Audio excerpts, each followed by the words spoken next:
The leather-bound ledger sat untouched for decades in the basement archives of the Augusta County Courthouse, its spine cracked with age, pages yellowed and brittle to the touch.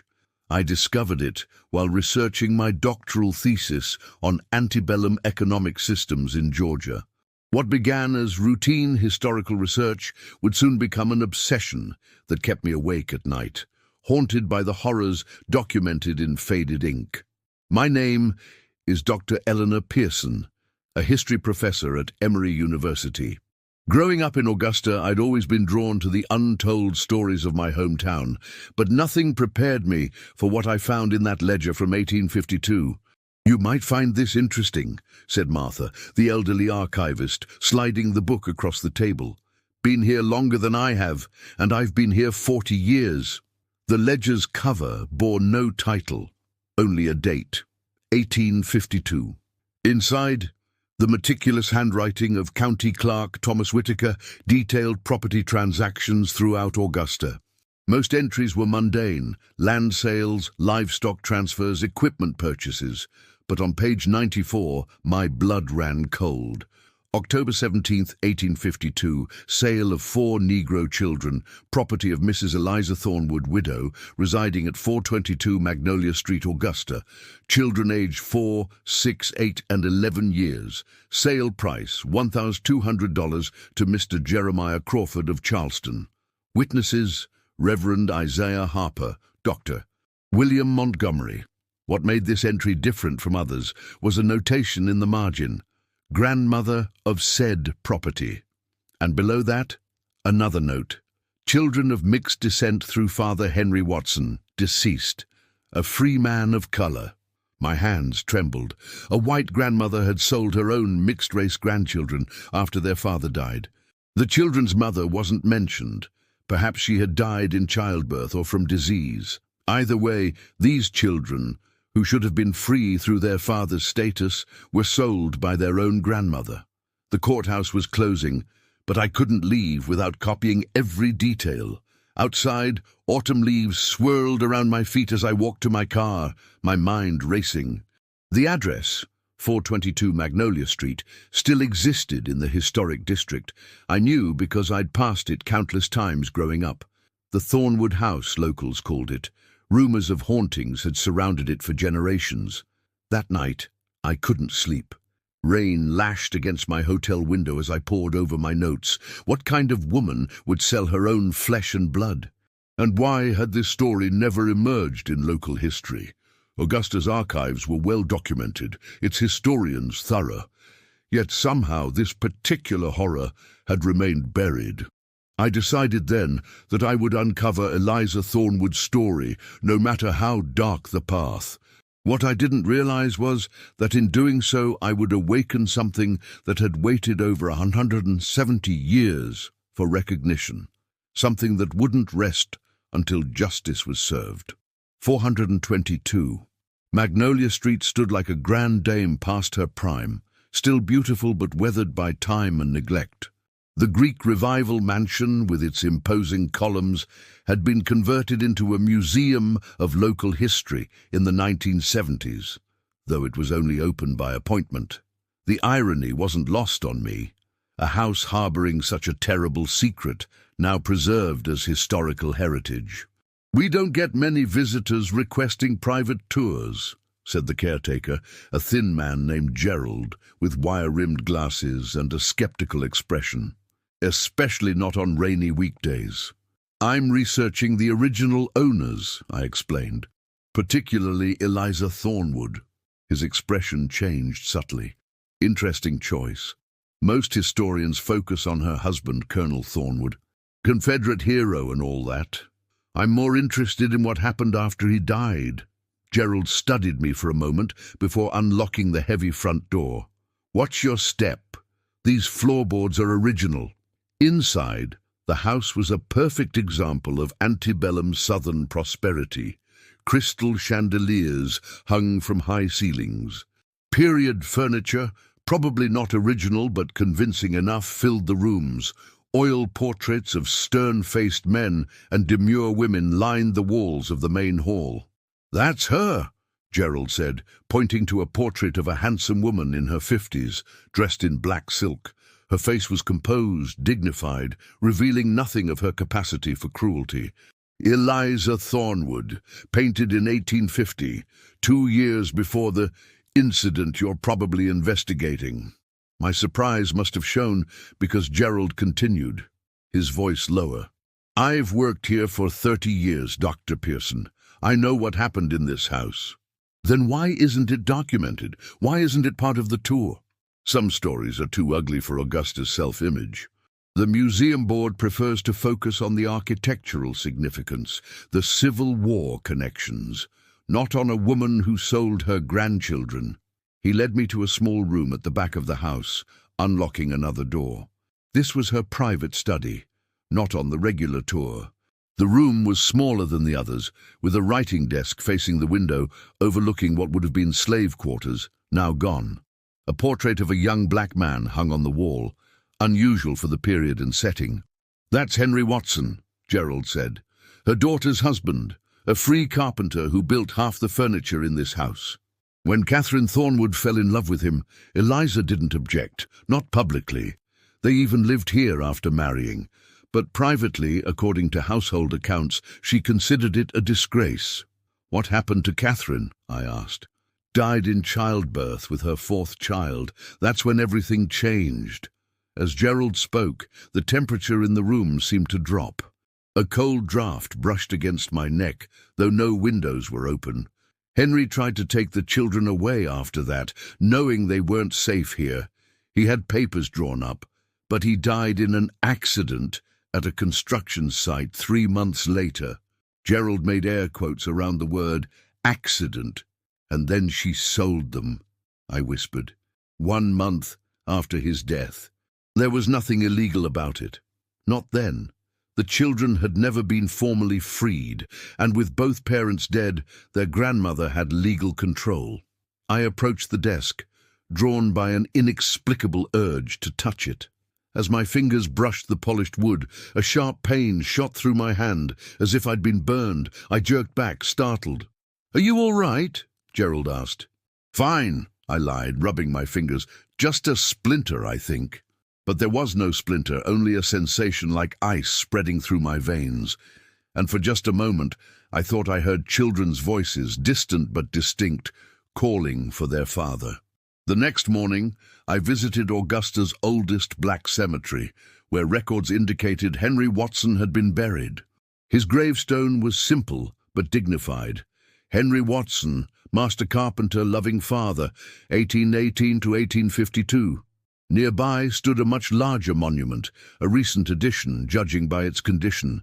The inscription read, "In memory of the Watson children, Sarah, James, Elizabeth and Thomas, taken from freedom and family, may they never be forgotten." "You won't find their actual graves here," said a voice behind me. I turned to see an elderly black woman with a cane, watching me intently. "I'm sorry. I didn't mean to intrude," I said. "You're not intruding.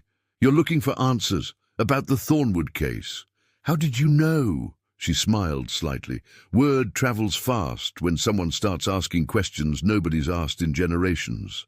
I'm Dr. Josephine Parker. My great-great-grandfather was Isaiah Harper."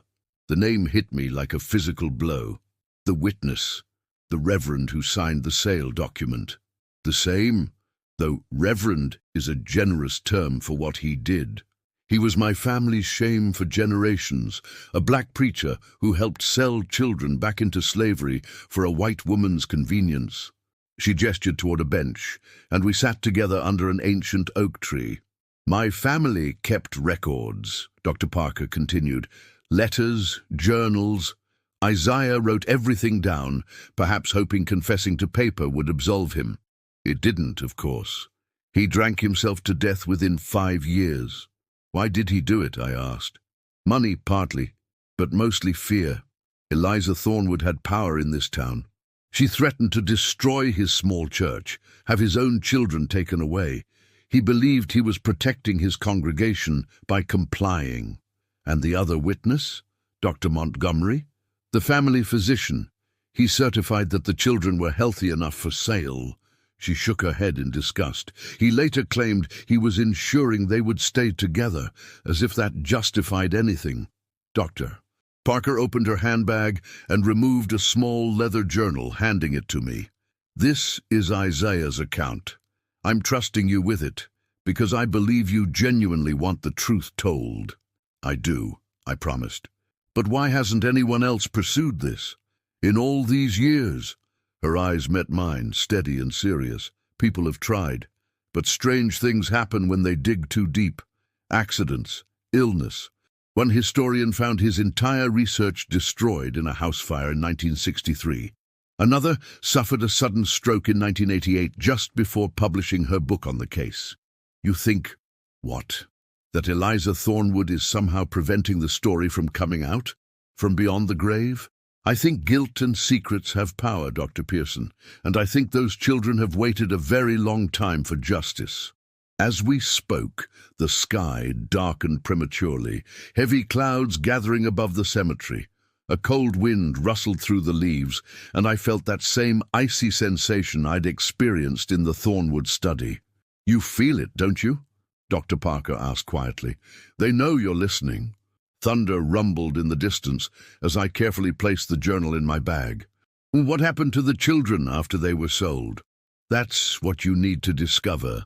That's the part of the story no one knows. Find out, Dr. Pearson.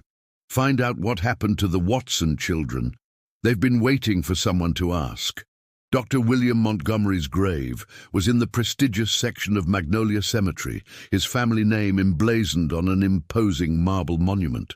And like Reverend Harper, the doctor had lived a long life after witnessing the sale, dying in 1889 at the age of 78.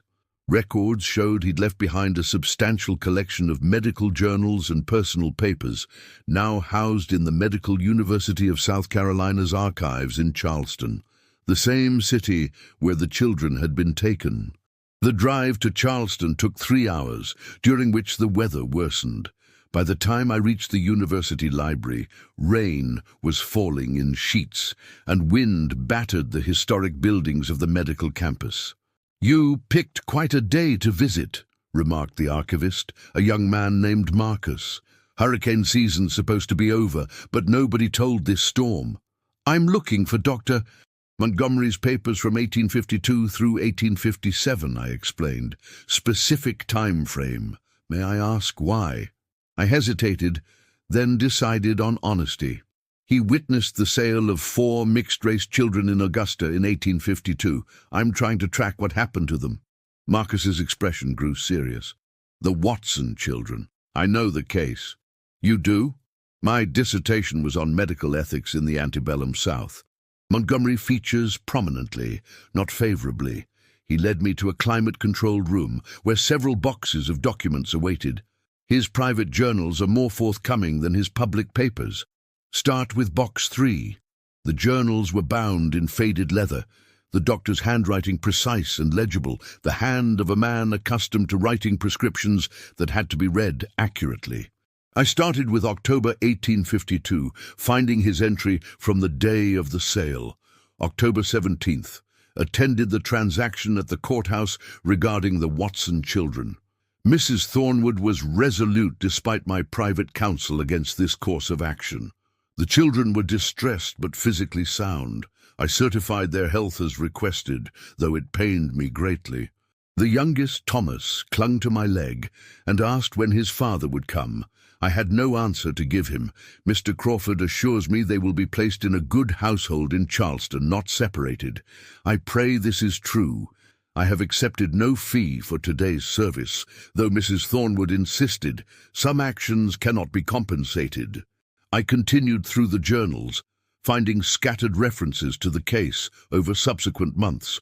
Montgomery had clearly been troubled by his role, mentioning nightmares and regrets.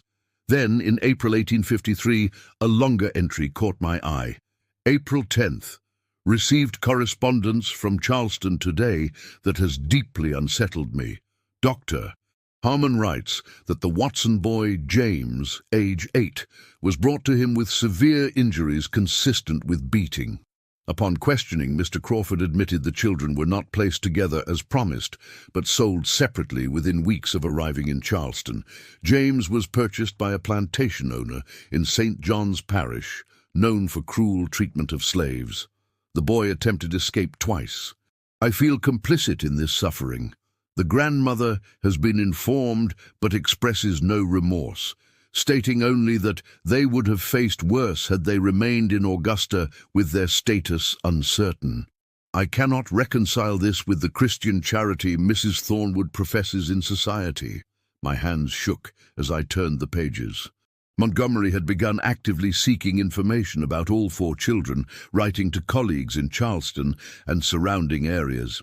By late 1853, he had located 3 of them, all in dire circumstances, separated and suffering. Only the youngest, Thomas, remained unaccounted for. The final relevant entry came from December 1854. December 18th, news most disturbing from Charleston. The girl Sarah, now 13, has died of fever and neglect on the rice plantation where she was held. This death lies heavy on my conscience. I have written to Mrs. Thornwood informing her of her granddaughter's passing. Her reply was brief. Such is often the fate of those of mixed blood in our society. I can no longer maintain social relations with the Thornwood family after this callousness. More troubling still are the reports from servants at my house. They claim to hear a girl's voice weeping in the night, though no child is present. My rational mind dismisses this as imagination inflamed by guilt, yet I cannot help but wonder if Sarah's spirit finds no rest. Outside, lightning flashed, briefly illuminating the archive room in harsh white light. The subsequent thunder was immediate and deafening, indicating the storm was directly overhead. "You should probably head to your hotel soon," Marcus suggested, appearing at the doorway. "Streets are starting to flood downtown." "Just a bit longer," I said, turning to the next volume of journals. As Marcus left, I felt a cold draft across my hands, like icy fingers brushing against my skin. The journal pages began turning on their own, flipping rapidly before settling on an entry from October 1855, exactly 3 years after the sale. October 17th. I am not a superstitious man, but what occurred tonight cannot be explained by medical science. Returning home in the rain, I observed a child standing on my porch. A girl of about 14, in a dress that might once have been fine, but was now tattered and soiled. Thinking her a vagrant seeking shelter from the storm, I approached to offer assistance. Only as I drew near did I recognize Sarah Watson, whom I know to have died last December. She spoke not a word, but pointed an accusing finger toward Augusta. When my housekeeper came to the door with a lamp, the figure vanished. I have consumed no alcohol today, nor taken any medications that might cause hallucinations. I record this event precisely as it occurred, though I have no explanation for it. I jerked my hands away from the journal, heart pounding. The temperature in the archive room had dropped significantly, my breath now visible in the air. Outside, the storm intensified, rain lashing against the windows with unnatural force. On the table before me, the journal continued to turn pages without human intervention, stopping again at an entry from August 1856. August 3rd. The second child is now gone. Word came today that James Watson died trying to escape his third master. He was pursued with dogs and driven into a river where he drowned. He was 12 years old. Tonight, I heard a boy's voice outside my window, calling for his sisters and brother. This haunting will not cease until justice is done. I have determined to make full confession of my role in this tragedy and to use my remaining years to advocate for the abolition of the institution that allows such atrocities. I forced myself to close the journal, placing it back in its box with trembling hands. Whatever was happening, whether supernatural manifestation or my own guilt-ridden imagination, I needed to step back and regain my composure. "Are you all right, Dr. Pearson?" Marcus asked, returning to the room. "You look like you've seen a ghost." Perhaps I had. Charleston in the grip of a storm had an eerie, otherworldly quality. Gas lamps along the historic streets cast weak halos through the downpour, and the few people still out hurried with hunched shoulders against the wind. My hotel, an old converted mansion on Meeting Street, creaked and moaned under the assault of the weather. After settling in, I spread my research materials across the antique desk. So far, I had confirmed that the 4 Watson children, Sarah, James, Elizabeth, and Thomas, had been brought to Charleston and sold separately, breaking the promise made to Dr. Montgomery. 2 were confirmed dead within 4 years of their sale, Sarah from neglect and fever, James from drowning while attempting escape. The fates of Elizabeth, who would have been 10 in 1852, and Thomas, the youngest at 4, remained unknown. I needed to track them through sale records, but that would have to wait until morning when the Charleston Historical Society opened. Sleep eluded me that night. The storm battered the old building, and every creak and groan seemed to carry whispers. Around 3 in the morning, I was startled fully awake by what sounded like children's laughter in the hallway outside my room.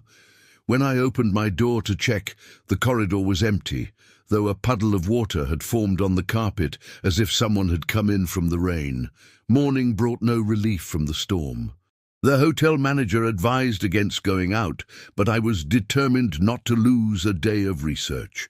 Wrapped in a raincoat and armed with an umbrella that immediately inverted in the wind, I made my way to the Historical Society building 6 blocks away. "You're our only visitor today," remarked the archivist, an older woman named Helen. "Most people have the sense to stay home in weather like this." "I'm only in town briefly," I explained. "I need to research slave sale records from 1852, specifically any transactions involving a man named Jeremiah Crawford." Helen's friendly expression faltered. "Crawford. That's a name with history here. Not good history. You know of him? Any Charleston historian does. Jeremiah Crawford was a slave trader who specialized in children and young women. He had a reputation for breaking up families because children sold separately often brought higher total prices. He was eventually run out of town in 1858, not for his cruelty, but for selling defective merchandise. Children he knew were ill, but presented as healthy. My stomach turned at her clinical description, though I knew she was simply relaying historical facts. "I'm tracking 4 specific children he purchased in Augusta in 1852, I said, showing her my notes. Helen nodded and disappeared into the archives, returning 20 minutes later with several ledgers. Crawford's personal sale books were seized when he fled, along with his other property. The records are incomplete but might help. The ledgers were similar to the one I'd found in Augusta, though these contained disturbing additional details. Physical descriptions of the children, temperament assessments, and sale prices. Crawford had brought the Watson children to Charleston on October 23, 1852. By November 15th, all 4 had been sold to different buyers. Sarah, the oldest at 11, was sold to a rice plantation owner named Bartholomew Rice for $450. James, age 8, went to a tobacco farmer, Samuel Hayworth, for $400. Elizabeth, age 6, was purchased by a Charleston merchant, Frederick Stanton, as a house servant for $300. Thomas, the youngest at 4, was sold for just $150 to someone identified only as Mrs. E. "Do you know who Mrs. E might be?" I asked Helen, pointing to the entry. She studied the page, then frowned. "There's a note in the margin. It's faded, but—" she squinted. "It says, 'Return to Augusta.' That's unusual." My pulse quickened. "Someone from Augusta bought the youngest child?" "Appears so, and paid much less than market value, almost as if it was arranged." A cold feeling settled in my stomach. "Could Mrs. be Eliza Thornwood, the grandmother who sold them in the first place?" Helen looked up sharply. "The Thornwood case? That's what you're researching?" Her reaction surprised me. "You know about it?" "It's something of a legend among historians specializing in this period. The white grandmother who sold her mixed-race grandchildren then supposedly bought back the youngest in secret. She shook her head. But documentation has always been elusive. Researchers who pursue it too aggressively tend to encounter difficulties. So I've heard, I said. But why would she sell her grandchildren only to buy one back? It makes no sense. Helen's voice dropped lower, though we were alone in the room. The story goes that she couldn't bear to part with the youngest, who most resembled her deceased daughter. But she couldn't keep him openly in Augusta society either, not with his mixed heritage becoming obvious as he grew. So she created a fiction. The child died of fever on the journey to Charleston. Meanwhile, she secretly placed him with a black family on the outskirts of Augusta, paying for his care, but never acknowledging him publicly. Is there any evidence for this? Nothing conclusive, but there are letters in the Thornwood collection that reference payments to a Mrs. Blackwell for services rendered from 1852 until Eliza's death in 1867. Regular payments, the same amount each month. Outside, thunder crashed directly overhead, and the lights in the archive flickered ominously. Perhaps we should continue this discussion later, Helen suggested, glancing nervously at the ceiling. Just one more question, I insisted. What happened to Elizabeth, the 6-year-old? Helen turned back to the ledgers, flipping forward several pages. Here, a notation from 1857. Elizabeth Watson was sold again by Frederick Stanton to a family heading west. The Parkers. They were moving to California during the gold rush.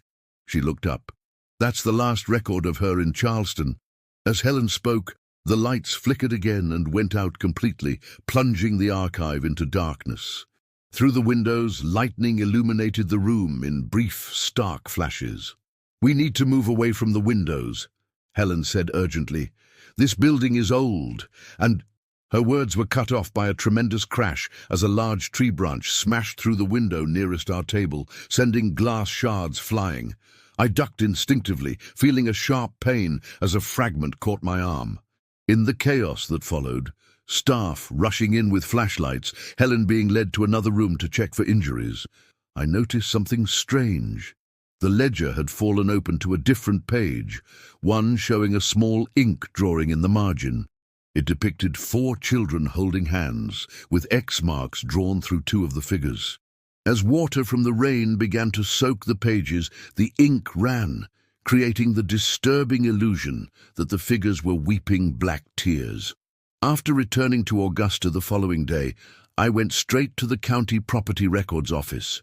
If Eliza Thornwood had indeed paid a Mrs. Blackwell to care for young Thomas Watson, there should be some record of where this woman lived. The clerk, a young man eager to assist with my research, helped me locate property tax records from the 1850s. After an hour of searching, we found what I was looking for, a small property on the eastern outskirts of Augusta, owned by Widow Blackwell, from 1849 to 1868. There's a note here, the clerk pointed out. Property purchased by E. Thornwood in 1868, following the death of previous owner. Interesting. Is the house still there? I asked. He checked modern records. The address corresponds to 1782 River Road. According to this, the original structure burned down in 1918, but another house was built on the property in the 1920s. It's currently vacant, foreclosed last year. River Road followed the Savannah River northeast out of town, an area that had once been rural but was now dotted with subdivisions and small farms. The drive took 30 minutes, the landscape growing progressively more wooded and isolated. Number 1782 was set back from the road, a modest bungalow badly in need of paint, with a no trespassing sign hanging crookedly on a chain across the driveway. Behind the house, I could glimpse the river through the trees. I sat in my car, contemplating my next move. Technically, entering the property would be trespassing, but the house was empty, and I'd come too far to turn back now. After ensuring no other vehicles were around, I parked on the shoulder and slipped past the chain. The house itself was locked, but I was more interested in the grounds. If Thomas Watson had lived here with Mrs. Blackwell, there might be some trace. perhaps a family cemetery or outbuilding from the original property. Behind the house, the land sloped gently down to the river. Near the water's edge stood the remains of a stone foundation, likely the original Blackwell cottage. Beside it was a small, fenced area that could only be a family burial plot. The tiny cemetery contained 6 modest gravestones, their inscriptions worn by time and weather. The oldest belonged to James Blackwell, 1782-1849, presumably Mrs. Blackwell's husband. Beside him lay Martha Blackwell, 1790-1868. The other graves belonged to what appeared to be their children and grandchildren, with the newest dating to 1902. But it was the smallest grave that caught my attention, set slightly apart from the others. A simple stone marked only T.W. 1848-1863. Thomas Watson would have been 15 in 1863. As I stood contemplating the grave, the air around me grew suddenly cold despite the afternoon sun. The sensation of being watched prickled at the back of my neck. When I turned, I saw a figure standing by the ruined foundation. A black boy of about 15, dressed in clothes from another century. He stared at me silently, his expression solemn but not frightening. I blinked, and he was gone. Heart pounding, I approached the foundation cautiously. The stones were blackened in places, supporting the records that the original cottage had burned. Among the rubble, something caught my eye. A small metal box, partially buried in the soil that had accumulated over the foundation floor. The box was locked, but years of exposure had weakened the mechanism. With some effort, I managed to pry it open. Inside were several water-damaged papers and a small leather-bound book. The book was a diary. The name Thomas Watson inscribed on the first page in careful, childish handwriting. The entries began in 1860, when he would have been 12 years old. Mrs. Blackwell says I must practice my letters every day. She says education is the only path to true freedom. I wish I could go to a proper school, but she teaches me here at home from her late husband's books. Sometimes I dream of my sisters and brother. Their faces grow fainter in my memory with each passing year. Mrs. Blackwell says I must never go into town or let myself be seen by white folks. She says my grandmother would be angry if she knew I was writing down my thoughts, but what grandmother doesn't know won't hurt her. I carefully placed the diary in my bag, along with the other papers from the box. What appeared to be letters and documents. This was evidence of Thomas's life here, his existence deliberately hidden from Augusta society by his own grandmother. As I made my way back to my car, the temperature dropped again, and I heard what sounded like a child's voice carried on the breeze from the direction of the river. Find her. Find Elizabeth, the last living Watson child, the one who had been sold to a family heading west, to California. Back in my hotel room, I examined the documents from the metal box. Most were too damaged to read fully, but I could make out parts of what seemed to be letters between Mrs. Blackwell and Eliza Thornwood. The content confirmed what I'd suspected. Eliza had secretly arranged to bring Thomas back to Augusta, paying Mrs. Blackwell to raise him in seclusion while publicly maintaining that all 4 children had been permanently sold away. Thomas's diary provided more insights. He wrote of occasional secret visits from the grandmother, who brought gifts but never stayed long. He described watching other children play from his hiding place in the woods, longing to join them, but understanding the danger of being discovered. And he wrote of his persistent dreams about his siblings, dreams that grew more disturbing as the years passed. November 1st, 1862. Last night I dreamed of Sarah again.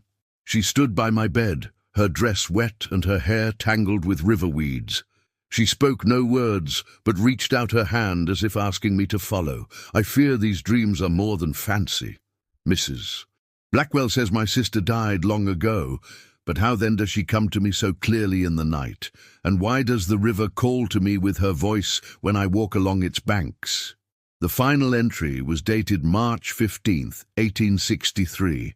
The cough grows worse despite Mrs. Blackwell's remedies.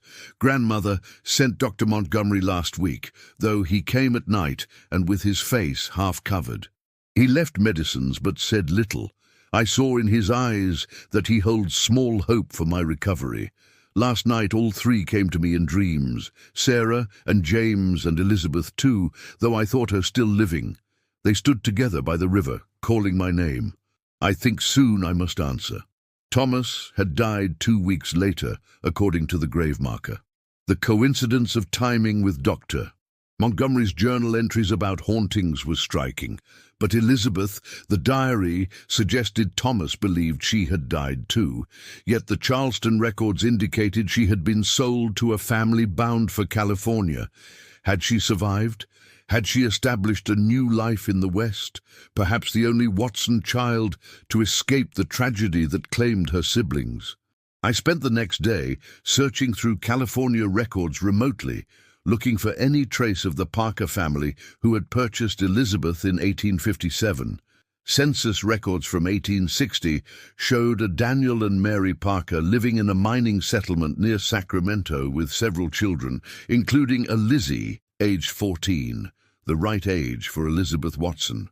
Further research revealed that this Parker family had prospered in California. Daniel had invested his modest savings in a supply store that grew as the gold rush brought thousands to the region.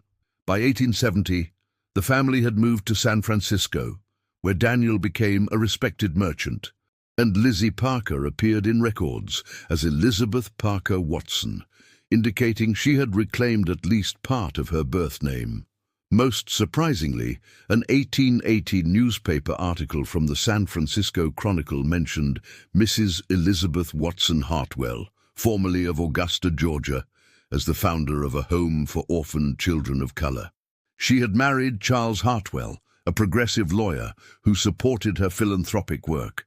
The article noted that Mrs. Hartwell draws upon her own painful childhood experiences of family separation to fuel her compassionate mission. Elizabeth had not only survived, she had thrived and dedicated her life to preventing other children from suffering as she had. But the article also mentioned that Elizabeth frequently spoke of 3 siblings lost to the cruelty of the peculiar institution, suggesting she never knew that Thomas had been brought back to Augusta. I booked a flight to San Francisco for the following week, determined to follow this lead to its conclusion. But that night, sleep brought troubling dreams. I saw 4 children standing hand in hand by a river. 3 of them pale and translucent, the 4th a woman in her 30s, solid and real. They turned to me in unison, their voices blending as they spoke. "Tell our story. Let the truth be known." I woke with a start, my hotel room cold despite the Georgia spring warmth outside. On the notepad by my bed, in handwriting not my own, were the words, "Magnolia Street, she still waits. Eliza Thornwood." Something unfinished remained at the house where it all began. The Thornwood house looked different in the pre-dawn light, more imposing, almost threatening.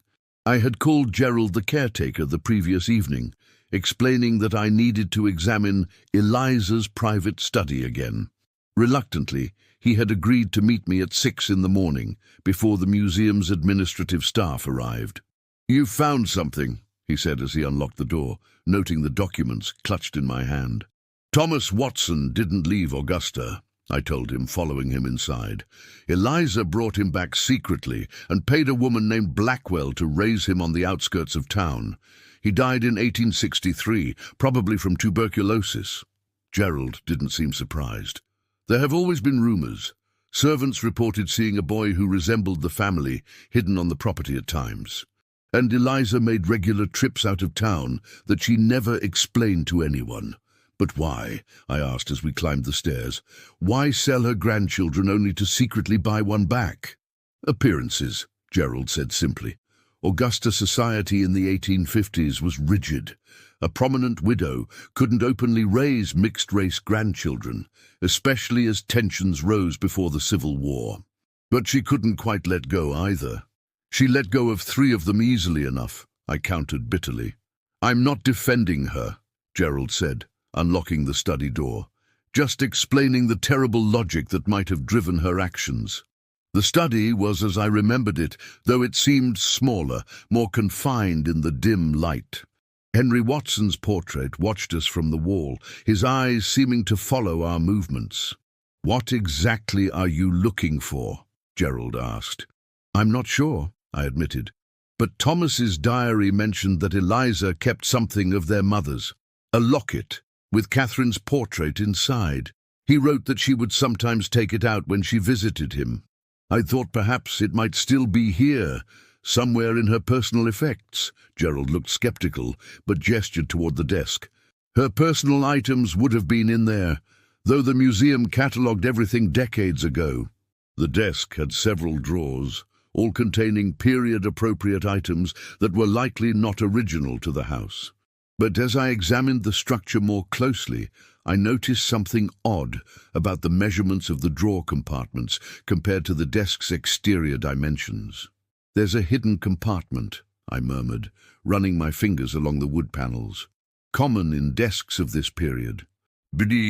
After several minutes of careful exploration, I found the release mechanism, a decorative knob that turned slightly, then pressed inward. A small drawer slid out from beneath the main central drawer, containing a single object, a silver locket on a tarnished chain. With trembling fingers I opened it. Inside were two tiny painted portraits, a young white woman with fair hair and a black man with intelligent eyes. Catherine and Henry Watson, the parents whose mixed-race children had been sold away by their own grandmother. As I held the locket, the temperature in the room plummeted. My breath clouded in the air, and the single light bulb overhead flickered erratically. "We should go," Gerald said nervously, moving toward the door. "Something's not right." But the door swung shut before he reached it, the lock engaging with an audible click. In the center of the room, a mist began to form, coalescing into the figure of an elderly woman in Victorian mourning clothes, Eliza Thornwood, exactly as she appeared in her portrait downstairs. Her expression was severe, her eyes fixed on the locket in my hand. "That belongs to my daughter," she said, her voice hollow yet perfectly audible. Gerald pressed himself against the wall, his face pale with shock.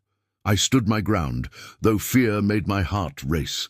"Your daughter," I said, "whose children you sold into slavery." The apparition's face contorted with anger. "You know nothing of the choices I faced. Nothing of what it meant to protect this family's name." "You didn't protect your family, you destroyed it," I countered, surprised by my own boldness. "Sarah died of neglect. James drowned trying to escape. Thomas died alone, hidden away like a shameful secret.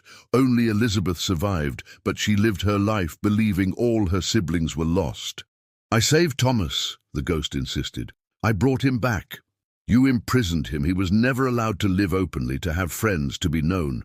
That's not salvation, it's another kind of bondage." The temperature dropped further, frost forming on the windows, despite the spring warmth outside. "You think you can judge me?"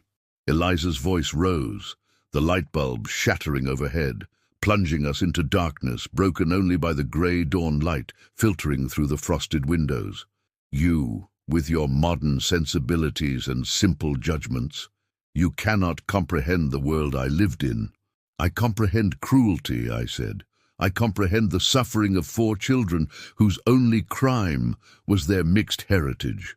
Your grandchildren, who should have been free through their father's status." The ghost moved closer, her form flickering like a candle flame in wind. "What do you want from me? Confession? Repentance? I am beyond such things now." "Justice," I said firmly. "Recognition of what happened here. Acknowledgement of the lives you destroyed." For a moment the apparition seemed to waver, confusion replacing anger in her spectral features. "She doesn't know," came another voice, a young man's voice from behind me. I turned to see a new figure materializing, Thomas Watson as he would have appeared at 15, the age of his death. "Grandmother doesn't know what happened after," Thomas continued, his form more substantial than Eliza's, more present somehow. "What do you mean?" I asked him. "Elizabeth lived," he said simply. She had children, grandchildren. Her line continues. But grandmothers ended with her. No children from her second marriage survived to adulthood. No grandchildren except us. And she rejected us. Eliza's ghost seemed to shrink, her form becoming more transparent. I kept you safe, Thomas. I brought you back. Too late, he said, his voice sad rather than angry. Too little, and the others were beyond your reach by then. Two more figures appeared, a girl of about 13 and a boy of 12, their clothes wet and bedraggled, their expressions solemn. Sarah, I whispered. James. They didn't speak, but moved to stand beside Thomas, forming a semicircle around their grandmother's ghost. We've waited so long, Thomas said, addressing me rather than Eliza. Waited for someone to find the truth, to tell our story. The house wouldn't let it be known until now. The house? I asked. This place holds us all, he explained. Holds the secret, the shame. It wouldn't release us until the full truth was found, until all four of us were accounted for. Elizabeth, I said, understanding dawning. I found her trace in California. She lived a full life, helped other orphaned children. The three ghost children smiled in unison, a sight both beautiful and heartbreaking. Then our story can be told, Thomas said. Will you tell it, Dr. Pearson? All of it? I will, I promised. The full truth, no matter what. Eliza's ghost began to fade, her form dissipating like mist in sunlight. You cannot understand, she whispered, her voice growing fainter. I did what I thought best. Then she was gone, leaving only the three children, who seemed to grow brighter as she vanished. She's been holding us here, Sarah said, speaking for the first time, her voice like distant wind chimes. Her shame, her refusal to acknowledge what she did. But now we can go, James added, now that the story will be told. The three of them joined hands, their forms gradually becoming transparent, suffused with a warm light that contrasted with the earlier cold presence. Find Elizabeth's descendants, Thomas said as they began to fade. Tell them about us, complete the circle. And then they were gone. The room warmed instantly, frost melting from the windows, morning sunlight streaming in unimpeded. The door lock clicked open. Gerald stared at me, his face ashen. Did you see? Yes, I said simply. And now I have to finish what I started. Odum. In my hand, the silver locket remained, physical proof of a family torn apart by prejudice and pride, and of love that had somehow transcended death itself. The Elizabeth Watson Hartwell Home for Children still existed in San Francisco, though it had evolved into a modern family support center in a renovated Victorian building near Golden Gate Park. According to their website, the organization had been continuously operating since 1879, making it one of the oldest social service agencies in California. My flight landed at San Francisco International on a foggy morning, typical of the city's microclimate. From the airport, I took a rideshare directly to the Hartwell Center, where I'd arranged to meet with the executive director, Dr. Maya Johnson. We're honored by your interest in our founder, Dr. Johnson said, as she led me through the center. The walls were lined with photographs documenting the organization's history, including a prominent portrait of Elizabeth Watson Hartwell, a dignified black woman in Victorian dress, her expression serious but kind. Elizabeth's story is central to our mission, Dr. Johnson continued. A former slave who established a haven for children in need. It's a powerful legacy. She wasn't exactly a former slave, I corrected gently. Her father was a free man, which should have granted her freedom as well. But her white grandmother sold her and her siblings after both parents died. Dr. Johnson looked surprised. That's not the story that's been passed down. Our records indicate Elizabeth was sold away from a plantation near Augusta. The true story is more complicated, I said, and in some ways, more tragic. In Dr. Johnson's office, I shared what I'd discovered, the original sale document, Thomas's diary, the Charleston records, and finally the silver locket containing portraits of Elizabeth's parents. This is Extraordinary, Dr. Johnson said, examining the locket carefully. We have so few personal items connected to Elizabeth. Her descendants would be very interested in this research. Her descendants? I asked, my pulse quickening. They're still connected to the center. Very much so. Elizabeth had 3 children who survived to adulthood. Her great-granddaughter Marion Watson Bell serves on our board of directors, and Marion's daughter, Dr. Alice Bell, is a historian specializing in African-American genealogy. By remarkable coincidence, both women were scheduled to attend a board meeting that afternoon. Dr. Johnson arranged for me to join them afterward. Marion Watson Bell was in her 70s, with elegant silver hair and the same dignified bearing visible in Elizabeth's portrait. Her daughter Alice, in her 40s, had a more academic air, with keen eyes that assessed me thoughtfully as we were introduced. Dr. Johnson tells us you've made some remarkable discoveries about our ancestor, Marion said, as we settled in the center's conference room. I laid out my research chronologically, explaining how I'd stumbled upon the original ledger entry and followed the trail through Georgia, South Carolina, and finally to California. Both women listened intently, occasionally exchanging glances, but asking few questions until I finished. So Elizabeth never knew that Thomas was brought back to Augusta, Alice said thoughtfully.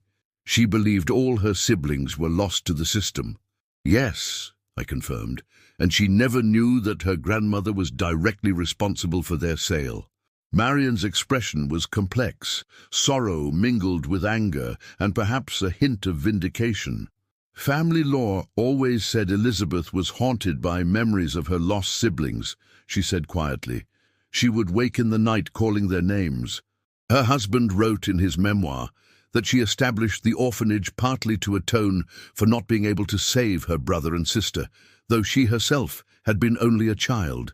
I hesitated, then decided these women deserved the full truth, no matter how strange. There's something else, I said. Something I experienced at the Thornwood house that defies rational explanation. I described my encounters with the ghosts of Thomas, Sarah, James, and Eliza herself. To my relief, neither woman looked skeptical or concerned for my mental health. Our family has always been sensitive to, let's call them echoes, Marion said carefully. Elizabeth herself wrote of dreams so vivid they seemed like visitations. She believed her siblings guided her work with orphaned children. Thomas asked me to find Elizabeth's descendants, I said, removing the silver locket from my bag. He wanted you to know their story, and I think he wanted you to have this. I placed the locket in Marion's outstretched hand. As her fingers closed around it, the air in the room seemed to shift subtly, a sense of completion or resolution palpable to all of us. There's one more thing I'd like to ask, I said. I believe the Watson children deserve proper recognition in Augusta, where the tragedy began but was never acknowledged. Would you be willing to help create some kind of memorial? Alice leaned forward, her expression determined. Not just a memorial, a complete historical accounting. The Thornwood House presents itself as an architectural treasure, a tribute to antebellum craftsmanship, but it's built on a foundation of family betrayal and racial violence. That story needs to be told alongside the grand columns and crystal chandeliers. We'll help in any way we can, Marion agreed. It's time Augusta confronted this aspect of its history. As our meeting concluded, Alice walked me out. At the door, she paused. You know, in many African cultures, it's believed that the dead cannot rest until their stories are told, their names remembered. She smiled slightly. Thank you for helping our ancestors find peace. That night in my hotel, I dreamed again of the 4 Watson children. But this time, they stood together in sunlight rather than shadow, their hands joined, their expressions peaceful. They faded gradually from my vision, not with sadness, but with a sense of release. The circle was complete. The truth had been told. And somewhere, across the divide that separates the living from the dead, 4 children who had been betrayed by their own blood had finally found justice. 1 year later, I stood at the podium on the lawn of the Thornwood House, now renamed the Watson Thornwood Historical Center. The autumn sun cast long shadows across the gathered crowd. Local officials, historians, members of the press, and most importantly, a delegation of Elizabeth Watson Hartwell's descendants, including Marion and Alice Bell. Today, we dedicate this new exhibition, A Family Divided, The Watson Children of Augusta, I began. This house has long been celebrated as an architectural treasure, but it has also been the keeper of a darker truth, a truth that can now be fully told. Behind me stood a newly installed monument, 4 life-sized bronze figures of children holding hands in a circle, their faces peaceful but solemn. At the center of the circle was a pedestal bearing the Watson family story, including photographs of Elizabeth in her later life and images of the documents that had led to this moment of reckoning. The exhibition inside the house had been completely transformed. While still acknowledging the architectural and historical significance of the building, it now centered on the human story of the Watson family. Henry's craftsmanship was properly credited throughout the house, with his portrait moved to the main hall. Catherine Thornwood Watson's story was told in detail, along with the tragic fate of her children after her death. Most significantly, Eliza Thornwood's actions were presented without euphemism or excuse. A wealthy white woman who chose social standing over her own grandchildren's freedom and lives, a decision that resulted in the deaths of 3 of them. The last room of the tour was the small study where I had encountered the spirits of the Watson family. It had been restored to its 1852 appearance, with Henry's tools displayed alongside examples of his craftsmanship. On the desk sat a replica of Catherine's locket, the original now being carefully preserved by the Bell family. This project represents more than historical accuracy, I continued in my speech. It represents a commitment to acknowledging painful truths, to recognizing the human cost of systems designed to separate families based on race, and to honoring the resilience of those who survived such systems.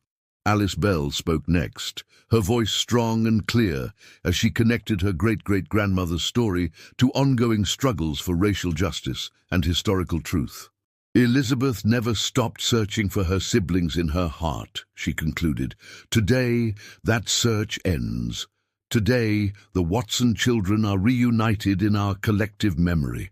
After the ceremony, as the crowd dispersed to tour the exhibition, Gerald found me by the bronze monument. "You know, the house feels different now," he said quietly. "Lighter somehow. The cold spots are gone. The strange noises at night have stopped." I nodded, understanding exactly what he meant. "They've moved on. Their story has been told." "Not just told," Marion Watson Bell added, joining us. "Honored, remembered. That's all they ever wanted." As twilight settled over Augusta, I took one last walk through the Thornwood house before leaving for my flight back to Atlanta. In the small study, now empty of visitors, I paused by the desk where I had found the locket that changed everything. "Thank you," I said softly to the empty room, "for choosing me to tell your story." There was no ghostly response, no supernatural acknowledgement, only the ordinary silence of an old house at rest. But as I turned to leave, a warm breeze from nowhere gently touched my face, carrying the faintest sound of children's laughter, fading into peaceful silence. The woman of Augusta who sold her mixed-race grandchildren back into slavery would be remembered now, not as a respected Southern matriarch, but as what she truly was, a woman whose prejudice destroyed her own family. And the Watson children, Sarah, James, Thomas, and Elizabeth, would be forgotten no more.